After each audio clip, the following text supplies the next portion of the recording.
Reajuste do Bolsa Família, correção da tabela do imposto de renda e licença paternidade maior para os funcionários públicos. Medidas anunciadas pela presidenta Dilma Rousseff no Dia do Trabalhador. E mais, em entrevista exclusiva à NBR, advogado-geral da União afirma que impedimento da presidenta traz riscos à democracia. Tem uma situação que evidentemente caracteriza um rasgar da Constituição. Balança comercial brasileira registra o melhor abril da história. E ainda nesta edição do Jornal NBR. A tocha olímpica chega amanhã ao Brasil e Brasília será a primeira cidade a receber o símbolo dos Jogos. O Jornal NBR começa agora.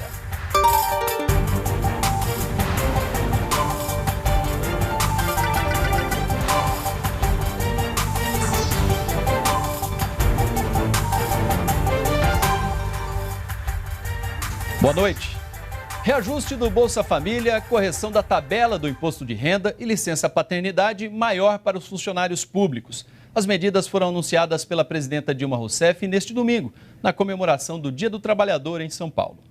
O evento das 3 centrais sindicais reuniu milhares de pessoas no Vale do Anhangabaú, no centro de São Paulo. A presidenta Dilma Rousseff participou da festa e aproveitou o discurso para fazer anúncios. Entre eles, um reajuste de 9% no Bolsa Família.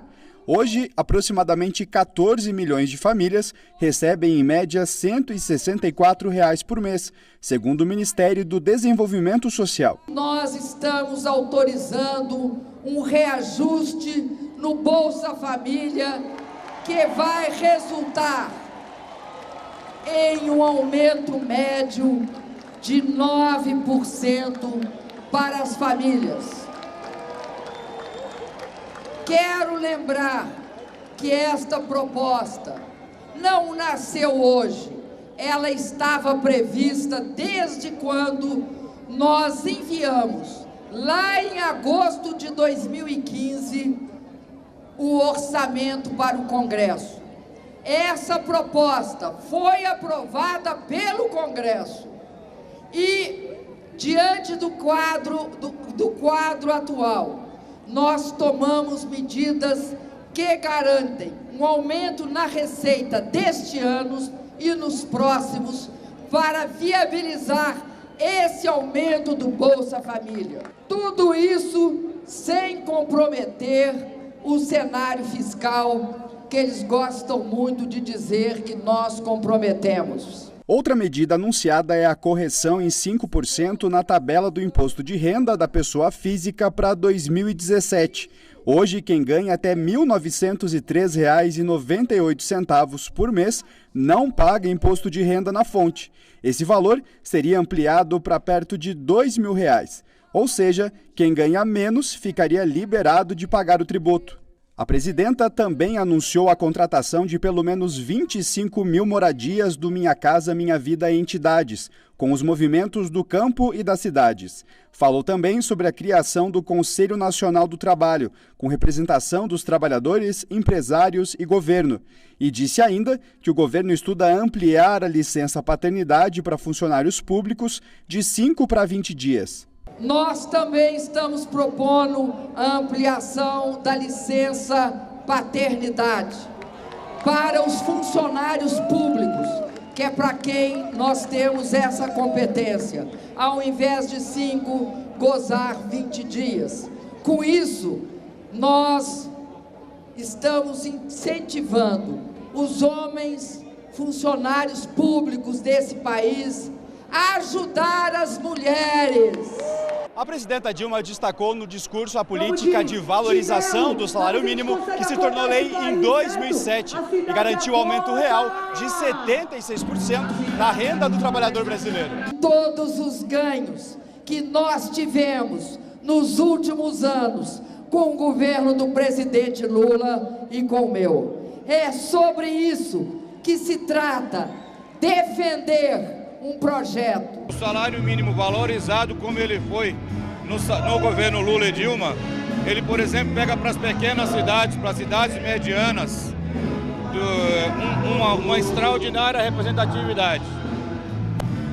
Uma outra questão, sem dúvida, a regulamentação do trabalho doméstico. Milhões de trabalhadoras e trabalhadores, a maioria mulheres negras, trabalhando sem regulamentação. E no governo Dilma e Lula, nós tivemos a regulamentação. O ajuste de 9% no Bolsa Família já começa a valer a partir de junho. Vamos ver como esse aumento vai funcionar. Com o aumento de 9%, o valor do benefício será de R$ 176 por mês. As faixas de renda da pobreza e extrema pobreza para entrar no Bolsa também foram reajustadas em 6,5%. Com o ajuste, a faixa de renda da pobreza passa de R$ 154 para R$ 164 reais e da extrema pobreza de R$ 77 para R$ 82 reais por mês. Os benefícios variáveis por criança, adolescente e gestante subiram de R$ 35 para R$ 38 reais. Por família são permitidos até 5. E por adolescente o benefício ampliou-se de R$ 42 para R$ 45 reais. São 2 no máximo por família. Segundo o Ministério do Desenvolvimento Social e Combate à Fome, as mudanças no Bolsa Família vão atender 13 milhões e 800 mil famílias que estão no programa. E durante o discurso na festa do Dia do Trabalhador, a presidenta Dilma Rousseff também falou sobre o momento político do país. Ela afirmou que vai resistir e lutar pela democracia. O golpe é um golpe contra a democracia, contra conquistas sociais, um golpe que é dado contra também investimentos estratégicos do país, como o pré-sal. Quero dizer que o mais grave de tudo que eles fizeram foi impedir que o Brasil tivesse combatido a crise econômica, impedido o crescimento do desemprego, porque esse é o objetivo principal de qualquer governo que tem compromisso com o trabalhador. Eles vão aprofundar a crise e vão rasgar a Constituição, ferindo essa Constituição, maculando essa Constituição. Eu quero dizer para vocês que eu vou resistir. Eu vou resistir. O advogado-geral da União falou hoje com exclusividade à TV NBR e comentou o pedido de impedimento da presidenta. De acordo com Cardoso, a tentativa de impedimento de Dilma Rousseff contraria a Constituição e traz riscos à democracia. Eu diria que o pedido fere a Constituição em tudo aquilo que ele propõe. Primeiro, porque eu tenho uma situação que é atribuída à presidente da República que não é ilegal. Tanto os decretos de suplementação que foram baixados, como a operação que foi realizada entre o governo e o Banco do Brasil no plano Safra, não ofendem a lei. Segundo, não são de gravidade que qualificariam um atentado à Constituição, como é necessário para impeachment nos termos do artigo 85. Terceiro, no caso das pedaladas fiscais, sequer ato da presidente da República eu tenho, porque quem fazia o gerenciamento desse programa é o ministro da Fazenda. Ou seja, não existe uma decisão da presidente da República que possa ser atacada e acusada de ilegal. Quarto, não há dolo. Por que não há dolo? Não há má-fé. E para termos impeachment tem que ter má-fé do presidente da República. Isto é muito claro. Nos dois casos, o Tribunal de Contas da União entendia que era possível que as situações fossem feitas. Depois ele passou a entender que não podia mais. Quando eu tenho um desrespeito à Constituição, quando eu crio fantasias jurídicas, pretextos jurídicos para destituir um governo no presidencialismo, eu tenho uma ruptura institucional. Eu tenho uma situação que evidentemente caracteriza um rasgar da Constituição. E é por isso que nós afirmamos textualmente que neste caso deste impeachment, com estas denúncias, qualquer consumação que se possa fazer qualifica um desrespeito escancarado à Constituição Federal de 1988 e à democracia brasileira. E nós demoramos tanto tempo para conquistar a democracia no Brasil, para afirmar um Estado democrático de direito na Constituição de 1988, que nós não podemos permitir que nesse momento, por pretextos políticos, por uma retórica jurídica infundada, se viole aquilo que é a garantia do direito de todos nós. A entrevista completa com o advogado-geral da União você acompanha logo após o Jornal NBR. A balança comercial brasileira registra o melhor abril da história. O país exportou mais que importou no período, o superávit de mais de 4 bilhões e 800 milhões de dólares. A soja foi uma das principais responsáveis pelo resultado. O saldo acumulado no ano já passa de 13 bilhões de dólares. Os volumes exportados em todos os grupos, seja de básicos, sejam de semifaturados ou de manufaturados, há crescimento significativo nesses três grupos. O desempenho da balança comercial brasileira evidencia um aumento de volumes maior, bem maior do que a média mundial. E foi reajustado o Imposto sobre Operações Financeiras, o IOF. Ele vai passar de 0,38% para 1,10%. No imposto vale para compras de moeda estrangeira em espécie a partir desta terça-feira. A alíquota para compra de moeda estrangeira em cartão de crédito, de débito e pré-pago foi mantida em 6,38%. Com a mudança, o governo espera aumentar a arrecadação anual em mais de 2,3 bilhões de reais. Só para este ano, o acréscimo pode ser de cerca de 1 bilhão e 400 milhões de reais. A diferença entre as modalidades, e aí porque a razão pela qual não há a equiparação das alíquotas em 6,38 é de que são operações distintas e mercados distintos. Portanto, se chegou à conclusão que 1,10% seria já o razoável para que houvesse um equilíbrio entre as diversas formas de operação. A Receita Federal recebe a partir de hoje a declaração do imposto de renda de quem perdeu o prazo encerrado na última sexta-feira.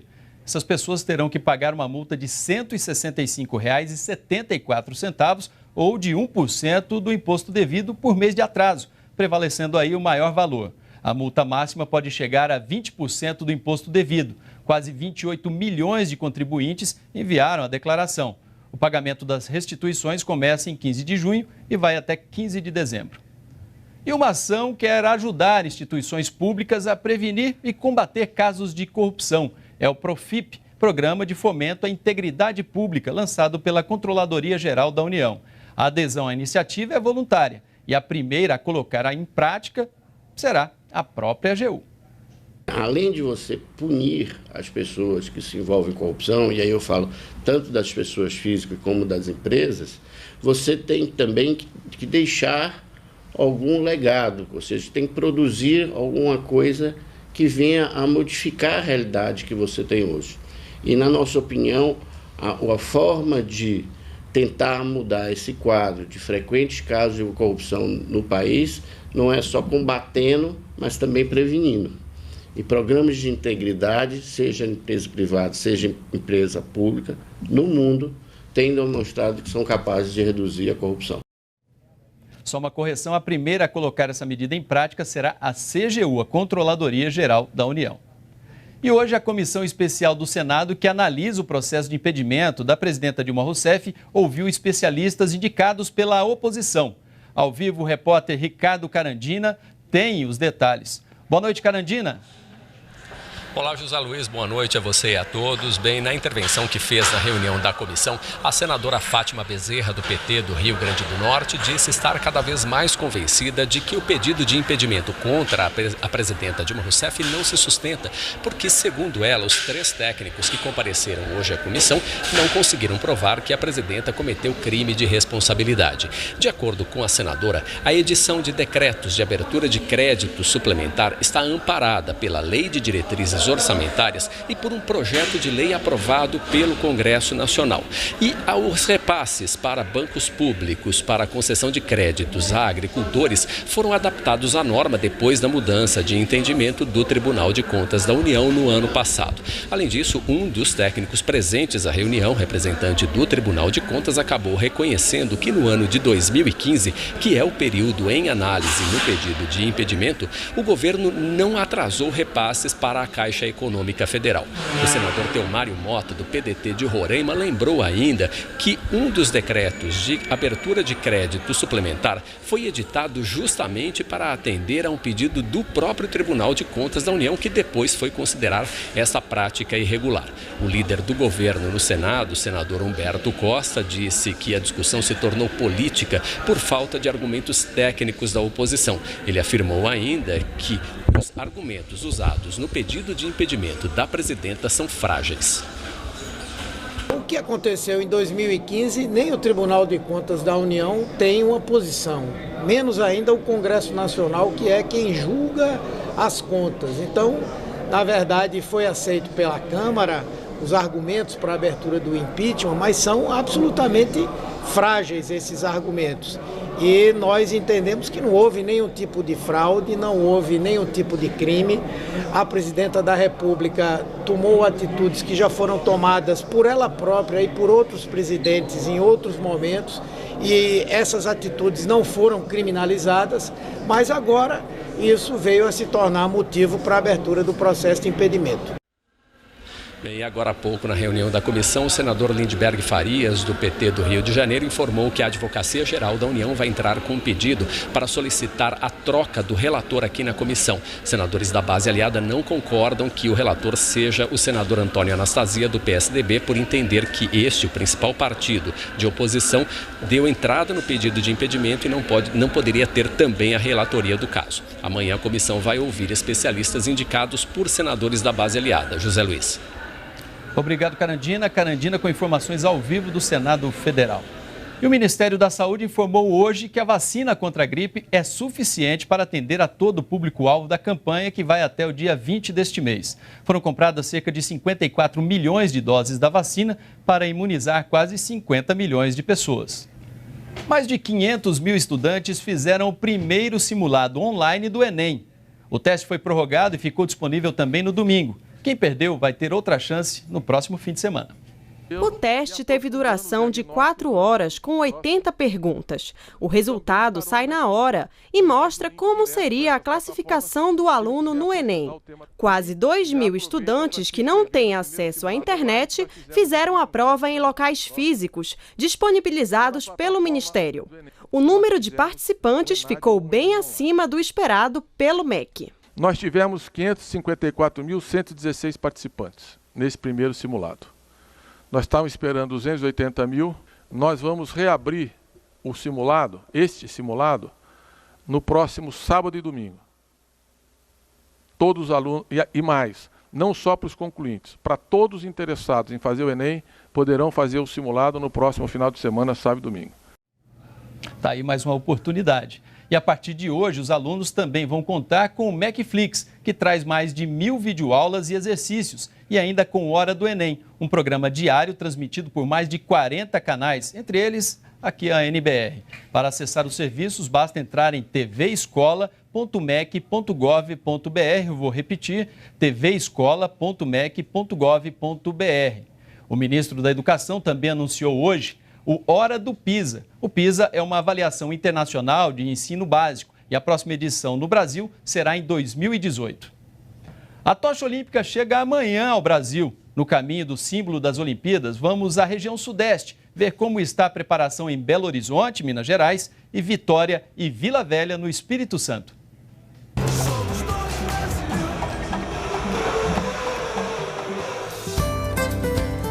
Durante 10 dias, a Chama Olímpica vai conhecer as belezas de 35 cidades mineiras. Na região oeste de Belo Horizonte, vamos encontrar a Laura. Nas mãos, a carta em que é comunicada de que foi escolhida para carregar a tocha olímpica. A história da blogueira, que ano passado terminou uma corrida na Holanda com o fêmur fraturado, chegou a um dos patrocinadores da Olimpíada. Eu acredito que eles quiseram mostrar que uma mãe de 46 anos, trabalhadora, como várias outras que tem no nosso imenso Brasil, e mostrar a nossa cara para o mundo inteiro. Ao passar de mão em mão pelas ruas de BH, a tocha vai encontrar um dos meios de transportes mais usados pela população. O MOVE foi inaugurado há 2 anos e fazia parte do conjunto de obras de mobilidade urbana para a Copa do Mundo de 2014. Hoje, cerca de 500 mil pessoas usam esse meio de transporte aqui em Belo Horizonte. Na minha opinião, eu acho que melhorou muito. Foi bem melhor, foi um adianto, né?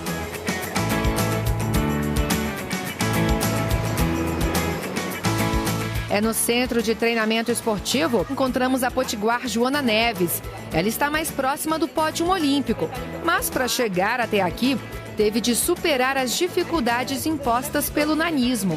No meio do caminho, recebeu o apoio financeiro do Bolsa Atleta do governo federal e o incentivo de quem conhecia o seu potencial. hoje é um dos destaques da seleção feminina paralímpica de natação. Nós mulheres estamos crescendo no esporte, então assim, é bastante emocionante mesmo. Além de Joana, toda a seleção brasileira paralímpica de natação treina no CTE. A unidade foi construída pelo governo de Minas Gerais e contou com o apoio do governo federal, que forneceu os equipamentos de treino e financia o projeto de desenvolvimento do esporte, que tem a missão de formar futuros campeões nas pistas e na piscina. É uma estrutura de ponta, é uma piscina de altíssimo nível com equipamentos de ponta. Até um campeão das piscinas foi conferir. Uma estrutura maravilhosa que tem que ser usada também para a base, para incentivar cada vez mais jovens. Quanto maior o número de pessoas praticando o esporte, tendo essa facilidade de ter um centro como esse, nós vamos ter futuros campeões.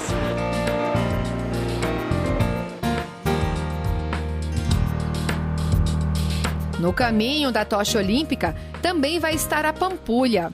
Em julho deste ano, essa região pode se tornar patrimônio cultural da humanidade. O dossiê da candidatura do Conjunto Moderno da Pampulha prevê a recuperação dos jardins e praças idealizados por Roberto Buller Marx e a restauração dos prédios projetados por Oscar Niemeyer, como a Igreja São Francisco de Assis. A restauração do Museu de Arte da Pampulha já começou e a da Casa de Baile já foi concluída. Todo esse trabalho conta com recursos do PAC Cidades Históricas. São cerca de 15 milhões e 800 mil reais. Dinheiro que também vai ser usado na restauração da Praça da Estação. A tocha olímpica também vai passar por 9 municípios no Espírito Santo. A cerca de 520 quilômetros de Belo Horizonte, Vitória é uma das escolhidas. Os portugueses chegaram à capital capixaba em 1551 e batizaram Vitória depois de vencer uma batalha contra os índios da região. Assim como os portugueses, a tocha também vai chegar à cidade pelo mar. É também nas quadras que esse grupo espera brilhar. Eles fazem parte do projeto Sacando para o Futuro da Prefeitura de Vitória. A ideia é ajudar na formação de atletas de vôlei. Irineu quer ser levantador da seleção brasileira. Para isso, treina pesado e já conta com o apoio do Bolsa Atleta. O Bolsa Atleta ele ajuda bastante porque às vezes eu preciso de uma passagem para viajar, preciso de uma passagem para... Mesmo aqui no município de Vitória, preciso comprar material esportivo.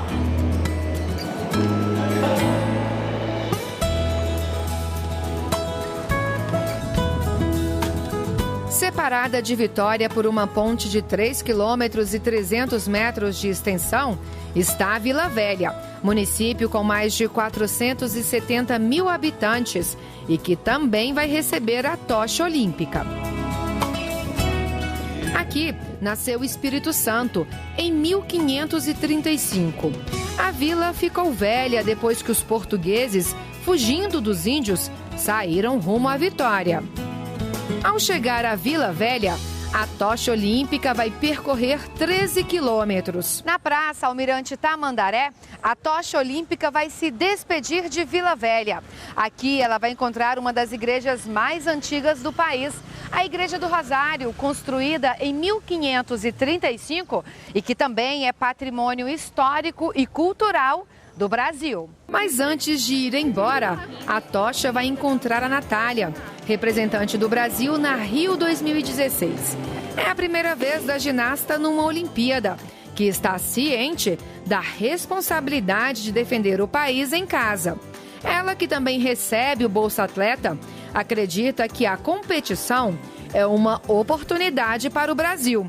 Eu acho que a passagem da tocha vai ser um marco, assim, como se estivesse iniciando realmente o espírito olímpico, passando por aqui, tocando o coração de cada cidadão daqui do Espírito Santo. E não só daqui, né, de todas as cidades que a tocha vai passar, tocar o coração de cada um e mostrar que ali está nascendo o espírito olímpico.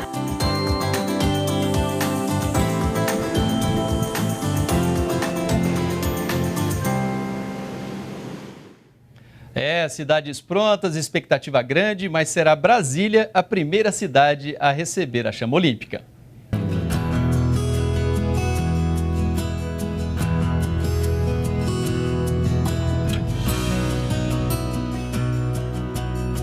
Horizonte de 360 graus. O céu de Brasília, inspiração de compositores e poetas, vai ser o grande cenário da passagem da tocha olímpica na capital do país. A Esplanada dos Ministérios, a Torre de TV, a Catedral Metropolitana. Esses e outros monumentos que fazem parte do conjunto urbanístico tombado pelo IPHAN em Brasília estão no trajeto do revezamento da tocha olímpica na capital do país. Ela vai percorrer 105 quilômetros no Distrito Federal. E no percurso também vai passar pelo mais novo cartão postal da cidade. Gigante com capacidade para mais de 70 mil pessoas. O Estádio Nacional de Brasília foi construído no lugar do antigo Mané Garrincha para a Copa do Mundo no Brasil e já está no mapa das arenas usadas pelos grandes clubes do país. E o Estádio Nacional vai ser palco do torneio de futebol nas Olimpíadas de 2016. 10 partidas devem acontecer por aqui, incluindo jogos masculinos e femininos das quartas de final. A tocha vai encontrar em Brasília uma cidade que tem se destacado cada vez mais nos esportes olímpicos. A capital se tornou a casa da seleção brasileira de saltos ornamentais. Na Universidade de Brasília foi construído um centro de excelência na modalidade com recursos do Ministério do Esporte. Sempre que a seleção brasileira se reúne, é aqui em Brasília, aqui nesse centro. O centro é usado como local de treinamento dos atletas de alto rendimento e também trabalha na formação de atletas de base. Atualmente, cerca de 50 crianças se preparam para ser as campeãs no futuro. A mesma estrutura que tem o Hugo Parisi, que está se preparando para a sua 4ª Olimpíada, é a estrutura que está iniciando um garoto de 7, 8 anos de idade, né, que a gente vê que tem as características para o esporte. Hugo Parisi é considerado um dos melhores atletas da história do país na modalidade. E para Hugo, as Olimpíadas vão começar cedo. Ele é um dos condutores da tocha olímpica em Brasília. Hugo recebe o Bolsa Atleta, um auxílio pago pelo Ministério do Esporte aos esportistas desde o início do programa. Na minha opinião, é o maior financiador esportivo do Brasil. Ele consegue fazer com que os atletas tenham um trabalho de fato.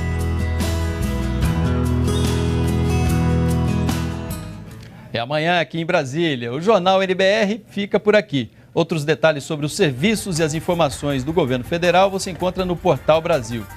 Para você, uma boa noite e até amanhã. Continue com a gente aqui na NBR, a TV do governo federal.